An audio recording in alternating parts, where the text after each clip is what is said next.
If one song could bring your lost love back, would you trust the silence long enough to make it work? Tonight's bedtime history takes us to ancient Greece, into a myth that's been whispered for thousands of years: Orpheus and Eurydice.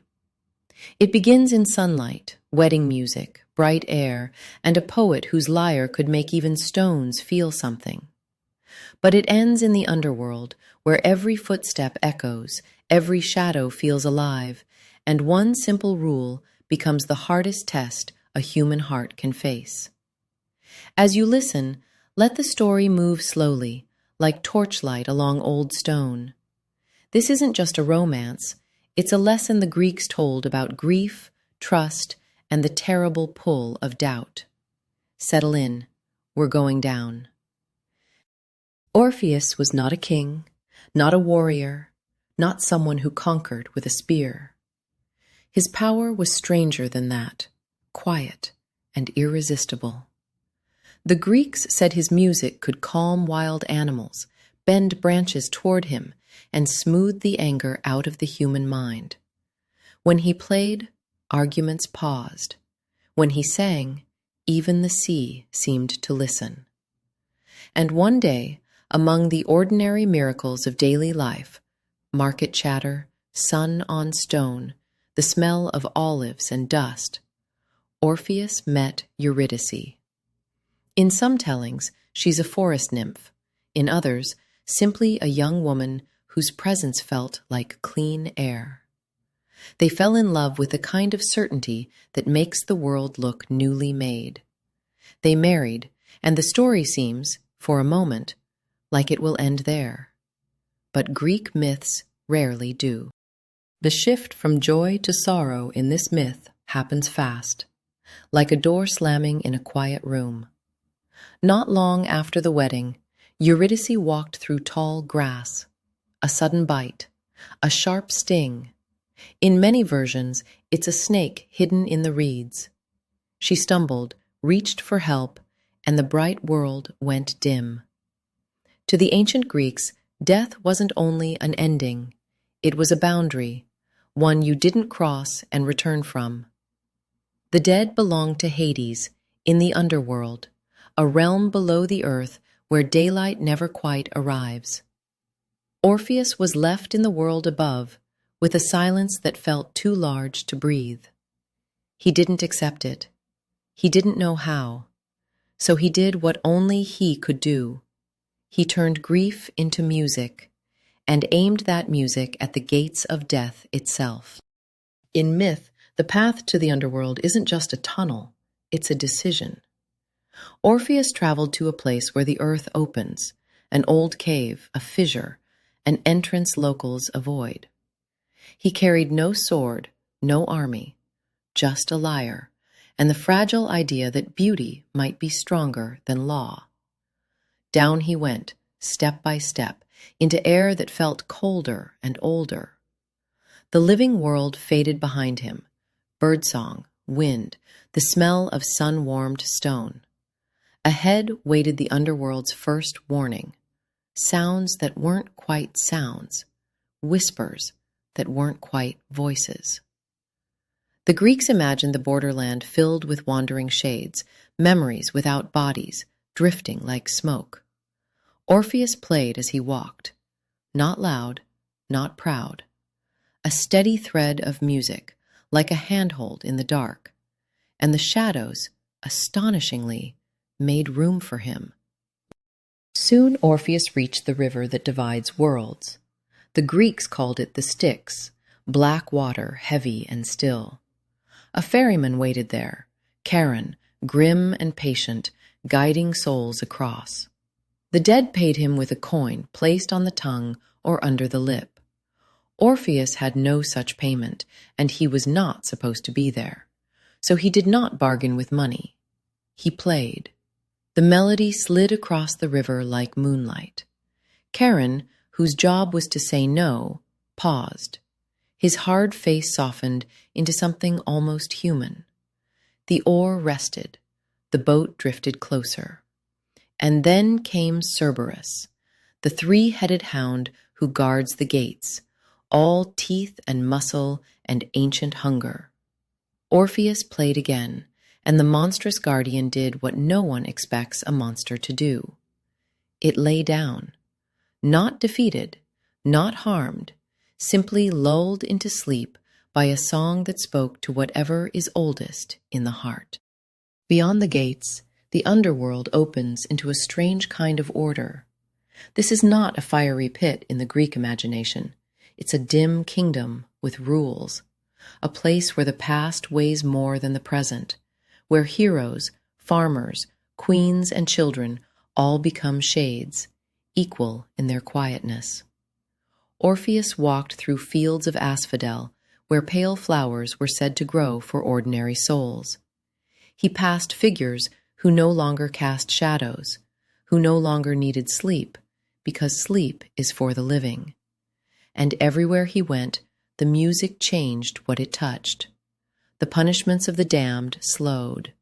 The restless stopped their wandering. Even the judges of the dead, stern, ancient, lifted their eyes. It was as if the underworld, built to hold endings, was being asked to remember beginnings. At last, in the deepest hall, he found the rulers. Hades, dark as bedrock, and Persephone, the queen who knows both spring and shadow. Orpheus stood before Hades and Persephone, and did what poets do when words fail. He sang. He didn't threaten. He didn't demand. He told the truth the only way his world allowed, through rhythm, breath, and the ache between notes. He sang about Eurydice's life above ground, the warmth of her hands, the simple mornings, the promise of a shared future that was cut short. He sang about how love doesn't vanish when someone dies.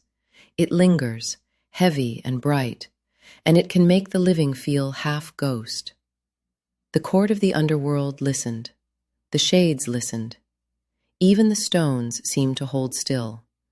And then something rare happened in Greek myth. The gods were moved. Persephone's gaze softened first. Hades, who almost never changes a decision, leaned forward.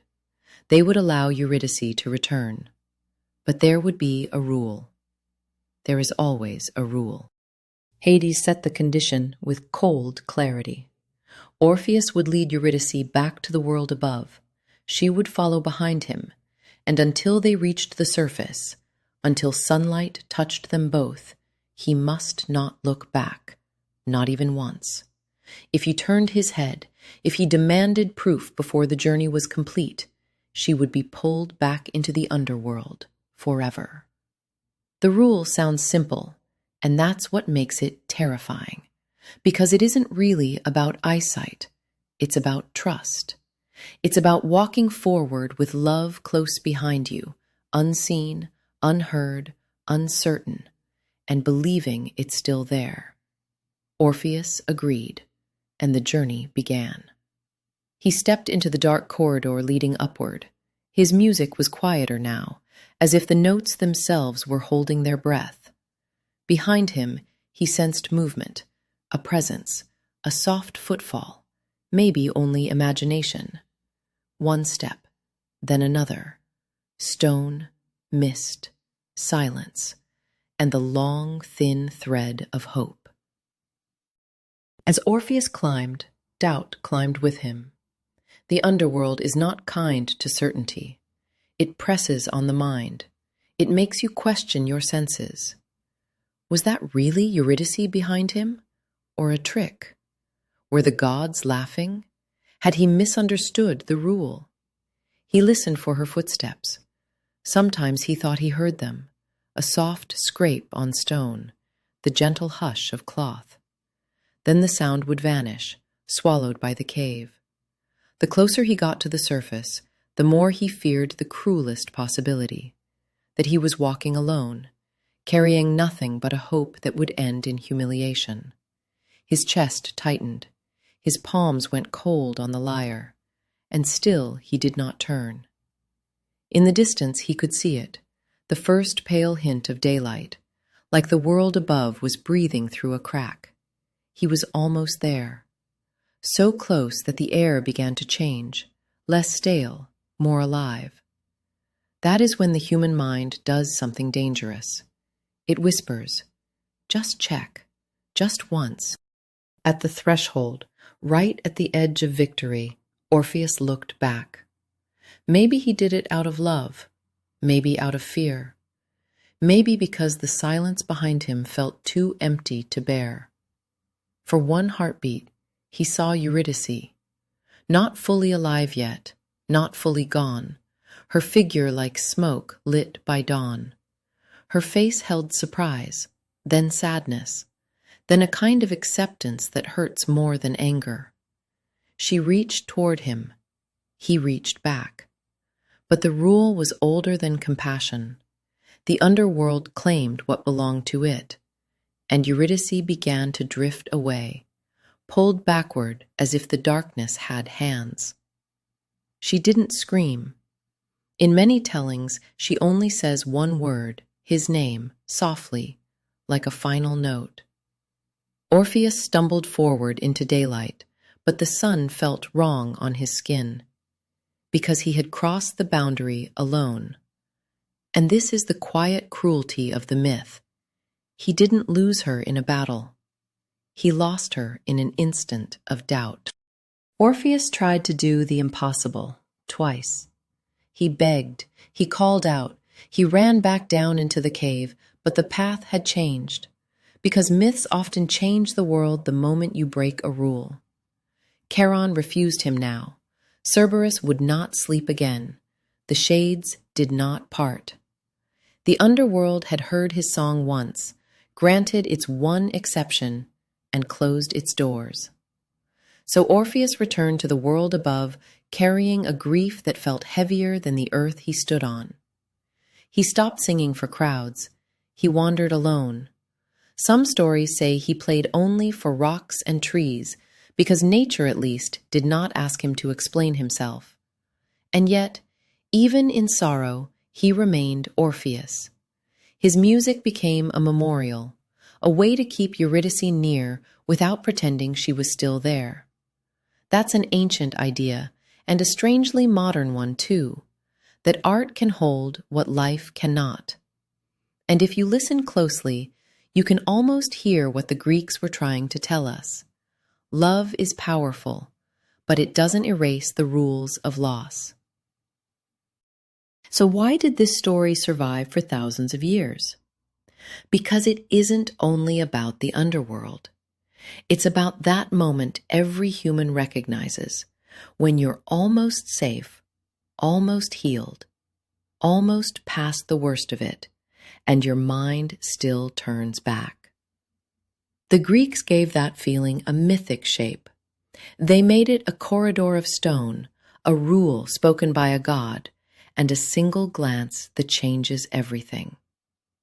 In bedtime history, myths aren't meant to be believed the way we believe facts.